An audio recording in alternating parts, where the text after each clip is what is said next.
Yeah, welcome back to Dpenomics Academy. My name is Eustace Chigozie Oswago.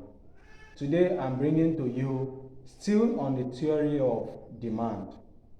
We discussed about the definition of demand, the difference between effective and ineffective demand schedule and demand curve. But today I want us to talk about the types of demand, factors affecting the change in demand, and the abnormal demand curve, right? Okay, now the types of demand we have, there are four types of demand. One, we have um,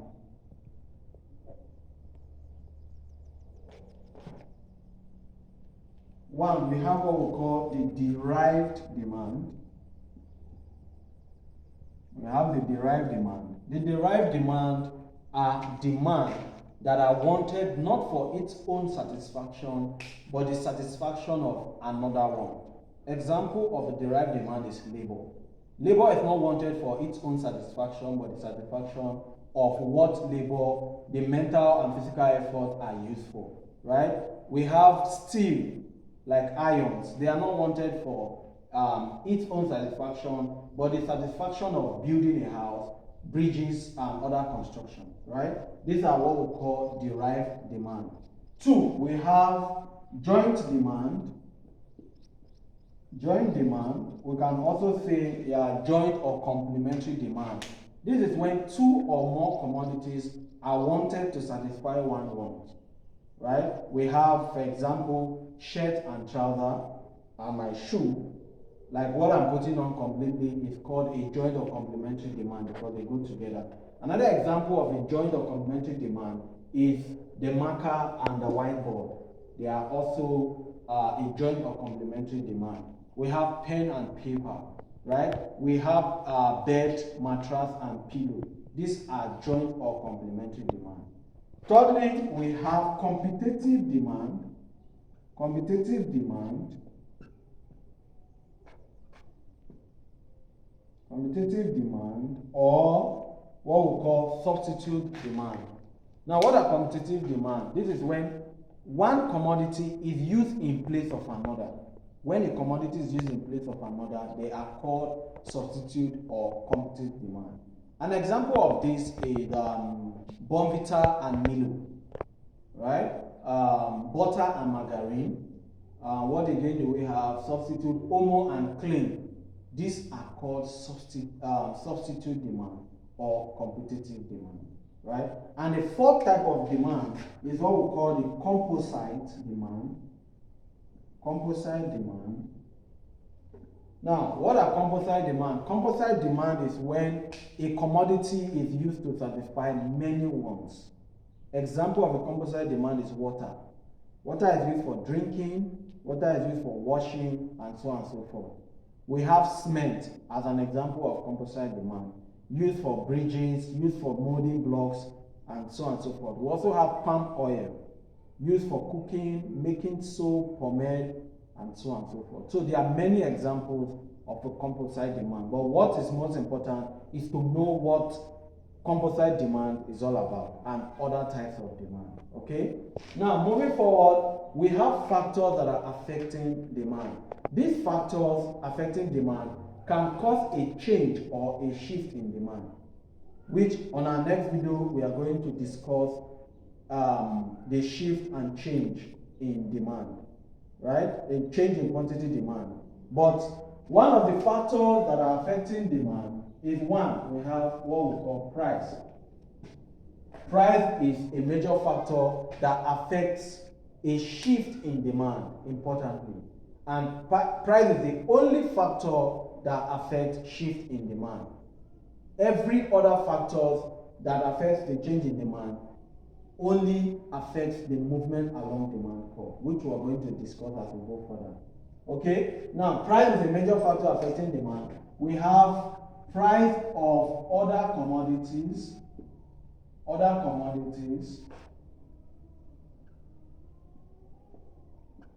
Now, for example, I may prefer Milo to Bonvita. When I prefer Milo to Bonvita, it totally means that the demand for Milo is increasing and the demand for Bonvita is decreasing. So price of other commodity can affect a change in demand. We also have taxation. When our income is taxed, it totally means that what we aim to purchase will be reduced. Okay? We have technology. And 5, we also have government policies. Now, government policies can be a typical example of a government policy is, let me take you back to COVID-19. Before COVID-19, the demand for nose masks was minimal, but because of the government policy on nose masks, the demand for nose masks increased, right? This is how the government policy can affect a change in demand. And there are other factors that can affect a change in demand. But for now, we're only going to discuss these 5. Now, 3, we have what we call the abnormal demand. What is abnormal demand? Abnormal demand are demand that do not follow the law of demand.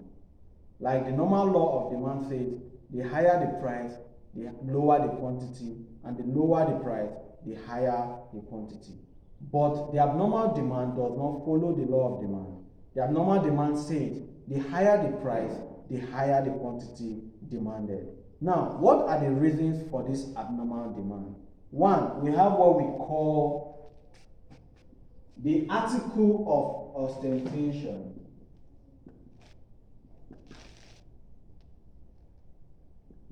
Okay, the article of ostentation is one of the reasons. What is the article of ostentation?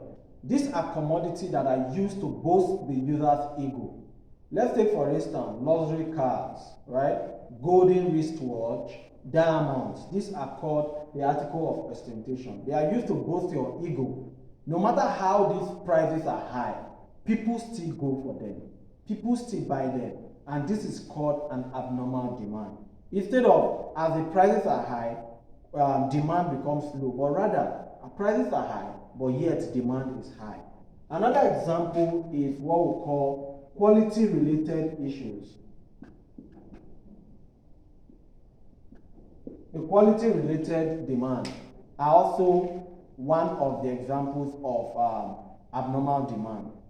Let's take, for instance, when you go to the market and you see a shirt that somebody is buying for 1,000 naira, and that same shirt, other people are buying for 5,000 naira. Your subconscious tells you that the one of 5,000 naira is more quality than the one of 1,000. So you see a lot of people rushing to buy the one of 5,000 because you feel it is quality. Despite the amount is high, yet people rush it because of they feel that it is quality, right? Number 3, we have what we call future expectation. Future expectation. Now, what is this about? Future expectation can be that people feel that in the nearest future, prices of goods and services will increase. So they rush into the market to get that material, that commodity.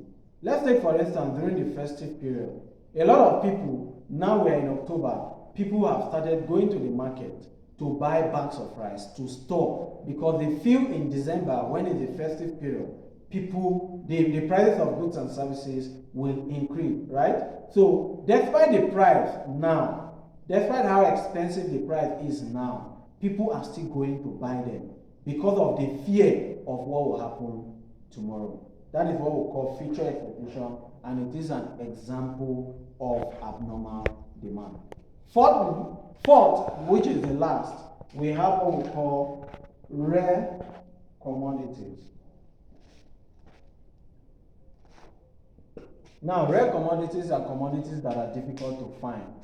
For example, antique furniture, right? When you see these things, they automatically becomes expensive because you just want to buy them immediately because you don't know if you're going to see them tomorrow.